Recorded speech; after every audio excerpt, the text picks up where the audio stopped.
আসসালামু আলাইকুম এভরিওয়ান, সবাই কেমন আছেন? আজকে আমার হাতে যে এই ফোনটি কাজ করে দেখতেছেন, এটি হচ্ছে হট 10 প্রো। এই সেটটার মূলত সমস্যা হচ্ছে গ্রাফিক্স আসে না, লাইট মোটামুটি আসে, এতটাই কম যেটা আসলে খালি চোখে দেখা যায় না বললেই চলে, খুবই কম। অন্ধকারের ভিতরে নিলে দেখা যায় যে হালকা কিছু পরিমাণ আলো আসে, যেটা আমি স্ক্রিনে দেখানোর চেষ্টা করছি। ক্যামেরায় এতটা ফোকাস বোঝা যাচ্ছে না, তবে এটা খুব ভালোভাবে দেখলে বোঝা যায় যে একটু আলো আসে, তবে গ্রাফিক্স আসে না। তো গ্রাফিক্স যেহেতু আসে না, আমরা ধাপে ধাপে কাজ করব। তো দেখতেই থাকুন। যেহেতু ফোনটার গ্রাফিক্স সমস্যা, তো আমরা আগে সর্বপ্রথম মেপি লাইনগুলোর জিআর ভ্যালু চেক করব, কারণ জিআর ভ্যালু যদি ঠিক না থাকে তাহলে এমনিতেই কাজ করবে না। আর জিআর ভ্যালু ঠিক থাকা মানেই বিষয়টা এরকম নয় যে আমার গ্রাফিক্স লাইন সবগুলোই ঠিক আছে বা গ্রাফিক্স আসবে, বিষয়টা এমনও নয়। আমাদের গ্রাফিক্স আসার জন্য অবশ্যই মিপি লাইনগুলো ঠিক থাকতে হবে। তারপরে আমাদের বিএসএন বিএসপি এগুলো ঠিক থাকতে হবে, কারণ ভোল্টেজ ছাড়া তো এখানে গ্রাফিক্স তো আসবেই না। তো আমরা স্টেপ বাই স্টেপ আমরা আগে চেক করে দেখব যে আসলে আমাদের জিআর ভ্যালু ঠিক আছে কিনা। জিআর ভ্যালু যদি ঠিক থাকে আমরা এতটুকু বুঝবো যে আমাদের লাইন ঠিক আছে। তো আমি সমস্ত লাইনগুলো আমি ধাপে ধাপে সব পরীক্ষা নিরীক্ষা করে দেখলাম। তো মোটামুটি সব জায়গায় জিআর পেয়েছি। আমি শুধুমাত্র জিআর পাইনি ভিএসপি লাইনে।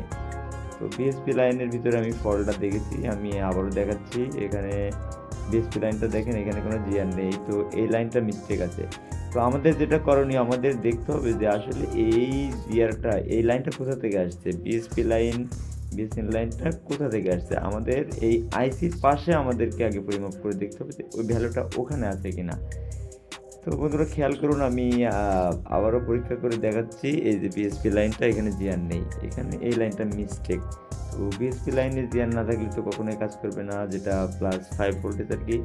এই ভোল্টেজটা কোথা থেকে এসেছে এটা আমাদের দেখতে হবে, কারণ আগে যদি আইসি থেকে আউটপুট না হয় তাহলে আমার বেজে আসবে না। তো আইসি আমি দেখতে পাচ্ছি, এই যে ক্যাপাসিটরটা দেখতেছেন, এইখানে আমার বিএসপি লাইনের জিআরটা পাবো, যেখান থেকে আমাদের +5 ভোল্টেজটা আউটপুট হবে। তো সবাই খেয়াল করুন, আমি আগে এখানে জিআরটা মাপিয়ে দেখেন, এখানে কিন্তু ঠিকই জিআর আছে, এখানে জিআর আছে। তার মানে এখান থেকে ডিসপ্লের বেস পর্যন্ত এই লাইনের ভিতর কোথাও গন্ডগোল হয়েছে। এটা বিএসপি লাইন, এই বিএসএন লাইন, এই বিএসএন লাইনটা আমাদের অবশ্যই মিটার ঘুরায় মাপতে হবে। এই যে এখানেও জিআর আছে, তার মানে আমাদের বিএসএন বিএসপি দুইটা লাইনই ওকে আছে, সেই সাথে মিপি লাইনগুলো আমরা ওকে পেয়েছি। তবে বিএসএন বিএসপি লাইনটা ওকে আছে আমার গ্রাফিক্স আইসির পাশে, এখান থেকে আমার বেস পর্যন্ত আউট হয় নাই। আমাকে দেখতে হবে যে ওইখান থেকে আসলে কানেকশনটা কোথা থেকে ডিসকানেক্টেড হয়েছে। আমরা এখানে দেখতেছি রেজিস্টারের আশপাশে একটু কালো ধরনের মরিচা পড়ে গেছে, ফাঙ্গাস ধরে গেছে। তো আসলে দেখি এটা কোন রেজিস্টার হয়ে আসছে। এখানে একটা রেজিস্টার ব্যবহার করা হয়েছে, যেটা একটা ওমসের রেজিস্টার মাত্র। বিএসপি লাইন বিএসএন লাইন দুইটাতেই ওমসের দুইটা রেজিস্টার ব্যবহার করা হয়েছে। তো আমাদের এই রেজিস্টারের এখানে আগে ভালোভাবে খেয়াল করে দেখতে হবে যে আমাদের রেজিস্টার পর্যন্ত আমাদের ভ্যালু আছে কি না। সমস্যাটা মনে হয় এখান থেকে হওয়ার সম্ভাবনাটাই বেশি। বোর্ডটা দেখে মনে হচ্ছে ওয়াটার ড্যামেজ। তো যাই হোক, আমরা ধাপে ধাপে এই কাজটাকে সম্পূর্ণ করব। দেখতে থাকুন যে আসলে কোথা থেকে সমস্যাটা হয়েছে। আমরা রেজিস্টারের পয়েন্টে পরিমাপ করে দেখব। তো দেখুন, এইখানে কিন্তু আমরা কোনো জিআর পাচ্ছি না। রেজিস্টার থেকে যেটা আউট আসবে, এখানে আমাদের কোনো জিআর পাচ্ছি না। তার মানে আমাদের সমস্যাটা মূলত এই রেজিস্টারের ইনপুট আউটপুট থেকেই। আমাদের গ্রাফিক্স আইসি থেকে রেজিস্টার পর্যন্ত আসছে, কিন্তু এখান থেকে আর বেস পর্যন্ত আউটপুট হচ্ছে না, ওর ইনপুটেও নেই। এর রহস্যটা আমরা দেখব যে এর ইনপুট আউটপুট কেন নেই। এখানে তো কিছু একটা গন্ডগোল আছেই। তাহলে এটা দেখতে গেলে আমাদের সর্বপ্রথম যেটা করতে হবে, আমাদের এই রেজিস্টারটা তুলতে হবে। কারণ রেজিস্টারের এক সাইডে যদি আইসি থেকে আসা ইনপুট লাইনটা থাকতো তাও আমরা জিআর পেতাম, কিন্তু কোনো সাইডেই জিআর পাইনি। তার মানে গন্ডগোলটা এখানে কোথাও আছে, এটা উঠাইলে আমরা বুঝতে পারবো। তো দেখেন অবস্থা, এখানে উঠানোর পরে দেখেন একটা সাইড টোটালি ড্যামেজ হয়ে গেছে, আর একটা সাইডে সোল্ডারিং আছে, কিন্তু ড্যামেজ হয়ে যাওয়া দুই সাইডেই জিআর না পাওয়ার কারণ হচ্ছে এইখানে যে লাইনটা আসছে আইসি থেকে, এটা আর একটু ক্লিয়ার হলে অবশ্যই বেশি দেখা যেত, এতটা ভালো বোঝা যাচ্ছে না। তবে আপনাদের দেখানোর চেষ্টা করতেছি আমি, কিন্তু এর থেকে বেশি মনে হয় না বোঝা যাবে, একটু জুম করার চেষ্টা করলাম। এখানে খেয়াল করুন, হয়তো ভালোভাবে খেয়াল করলে বুঝতে পারবেন যে যে লাইনটা আইসি থেকে আসছে এটা রেজিস্টারের এমন জায়গা দিয়ে উঠছে যে এটা সোল্ডারিংটা ডিসোল্ড হওয়ায় দুই সাইডেই ডিসকানেক্টেড হয়ে গেছে। এটা আইসি রেজিস্টারের এক প্রান্তে লাগছে এবং আরেক প্রান্ত রেজিস্টারের মাধ্যমে সিরিজ হয়ে দুইটা লাইনে গেছে আর কি। তো এমন জায়গা থেকে লাইনটা কাটছে যে রেজিস্টারের দুই সাইডেই ভ্যালু নেই, রেজিস্টারে এসে লাগেনি আর কি। তো যাই হোক, আমরা এটা যেহেতু একটা ওমসের রেজিস্টার আর এটা আমরাকে চাইলেই সরাসরি বাইপাস করে দিতে পারি। তো এটাকে আমরা সরাসরি বাইপাস করব। বাইপাস করার পরে আমরা লাইনটাকে আবারও পরিমাপ করে দেখব যে আমাদের কাজ কতটুকু। তো আসলে সবসময় জিআর ভ্যালু দিয়েই কাজ হবে না, আর জিআর ভ্যালুটা থাকা মানে আমরা এটা বুঝতে পারি যে এটা কোনো না কোনো কিছুর সাথে সংযোগ আছে। জিআর ভ্যালু থাকলে এই বিষয়টা এমন না যে আমার ডিসপ্লে গ্রাফিক্স লাইনগুলো ঠিক থাকবে, কারণ অনেক সময় এক লাইন 4-5টা লাইন থেকে আসে, 4-5টার ভিতর থেকে আমার 2টা লাইন কেটে গেল, আমার তো জিআর ভ্যালু ঠিকই থাকবে। কিছু কিছু লাইন যেগুলো I2C প্রোটোকল লাইন টাইন থাকে এগুলোতে দেখা যায় যে না 2টা লাইন থেকে আসছে, পুল আপ রেজিস্টার থেকে ভোল্টেজ আসে। তো দেখা যাচ্ছে প্রসেসর থেকে লাইন কেটে গেছে, এরপরে জিআর ভ্যালু পাবো। তো জিআর ভ্যালু পাওয়া মানে এই না যে ঠিক লাইন ঠিক। তো যাই হোক, দেখেন আমাদের এই যে মেন জায়গা যেটা রেজিস্টারের নিচে যে পিনটা আমরা তাতাল দিয়ে সোল্ডার করে নিলাম, তো ওইখানে আমার লাইনটা ঠিকই আছে। তো আমার রেজিস্টারের দুই প্রান্তে এই যে এই সাইডটাতে কেটে গেছে লেয়ারটা, আবার ওই সাইডটাও ড্যামেজ হয়ে গেছে। এটার কারণেই আমাদের এই জিআরটা এই পর্যন্ত আসতে পারছে না। তো আমরা এখানে স্ক্র্যাচ করে আমরা এই জায়গাটাকে ক্লিন করে নিব আগে। নেওয়ার পরে আমরা যেটা করব সেটা সেম মানের রেজিস্টার আমাদের কাছে থাকলে বসাবো, না থাকলে আমরা এটাতে সরাসরি বাইপাস করতে পারবো। এটাকে সুন্দরভাবে আগে স্ক্র্যাচ করে নিয়ে এখানে সোল্ডারিং ধরাতে হবে। দেখেন এখন ক্লিয়ার বোঝা যায় যে লাইনটা আসলে কোথা থেকে কেটে গেছিল। তো বিষয়টা হচ্ছে এটার কারণেই আমাদের লাইটটা আসছে না, কারণ বিএসএন বিএসপি লাইন যেটা গ্রাফিক্সের মূল উপাদান এটাই তো নাই।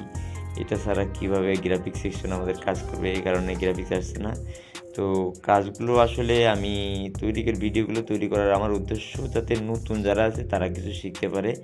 তো যারা জানেন মার্কেট প্লেসে আগে থেকে কাজ করছেন তো করছেনই, তারা আসলে খারাপ কোনো মন্তব্য করবেন না। আসলে একটা জিনিস দিলে যাতে নতুন যারা আছে তাদের যদি একটু উপকার হয়, আমি এটারই চেষ্টা করি। তো কোন কাজগুলো কিভাবে ধাপে ধাপে করা যায় আমি এগুলো বোঝানোর চেষ্টা করি। তো এখানে মূল ফল্টটা ছিল আমাদের ভিএসপি লাইনটা ডিসকানেক্টেড ছিল, এই কারণেই আমাদের গ্রাফিক্স আসছিল না। আমার আগেও আমাদের এক টেকনিশিয়ান ভাই সেটা দেখেছে, মার্কেটের অনেকগুলো ডিসপ্লে লাগায়ও দেখছে যে এখানে ডিসপ্লে আসলে কাজ করে না।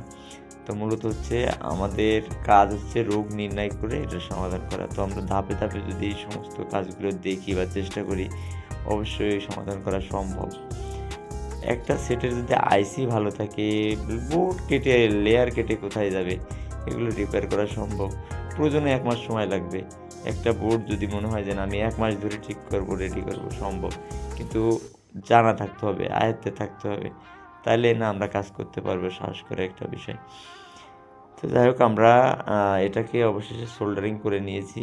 তো জিআর ভ্যালুর বিষয়টা যেটা বলছিলাম, জিআর ভ্যালু আসলে সবসময় ঠিক থাকলেই লাইনটা ঠিক নয়, তবে এটা বুঝতে পারবো যে লাইনটার সংযোগ ঠিক আছে। তো আমরা জিআর ভ্যালু সঠিক কি বেঠিক এটা দেখব পরে, যখন দেখব যে সব কিছু জিআর থাকার পরেও কাজ করতেছে না, তখন আমরা এটা দেখার চেষ্টা করব। তার আগে আমরা টেকনিশিয়ানরা জিআর ভ্যালু পাইলেই সন্তুষ্ট, সেখানে কম থাক বেশি থাকে এটা নিয়ে আমাদের মাথা ব্যথা নেই। আমাদের মাথা ব্যথা হবে যখনই দেখব যে ওখানে আমার জিআর ভ্যালু থাকার পরেও কেন আমার কম্পোনেন্টটা কাজ করতেছে না, ডিসপ্লে কিংবা স্পিকার যে লাইনেই থাকুক না কেন। তো যাই হোক, আমরা এটাকে সুন্দরভাবে জাম্পার করে এটাকে বাইপাস করে নিলাম, কারণ ওমসের রেজিস্টারগুলো বাইপাস করলে এখানে কোনো ক্ষতি হবে না, কারণ ওইখানে একটা সেফটির মতো কাজ করছিল। তো দেখতেই পাচ্ছেন আমি এখানে সরাসরি বাইপাস করে দিয়েছি। তো আগে দেখবো যে আমাদের জিআরটা ডিসপ্লে বেস কানেক্টর পর্যন্ত পৌঁছাচ্ছে কিনা।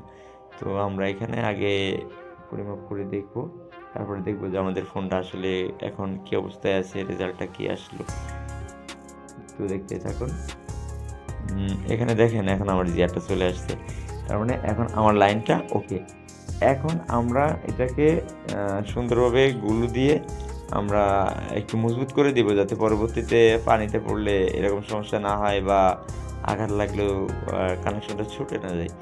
কারণ কাজ যত ভালো হবে আসলে নিজের কাছেও ভালো লাগে। একটা কাস্টমারকে সন্তুষ্টি করা নিজের অনেকটা বড় পাওয়া মনে হয়। তো দেখুন আমরা এখানে ইউভিগুলো দিয়ে সুন্দরভাবে ওটাকে মজবুত করে দিলাম। এখন আমরা চেক করে দেখব আমাদের গ্রাফিক্সটা কী অবস্থা। আমরা আগের পুরাতন ডিসপ্লে দিয়ে চেক করতেছি। এটা ফোনের সাথে যেটা ছিল ডিসপ্লে এটাই। তো আমরা দেখব এখন আমাদের ফোনের কী অবস্থা।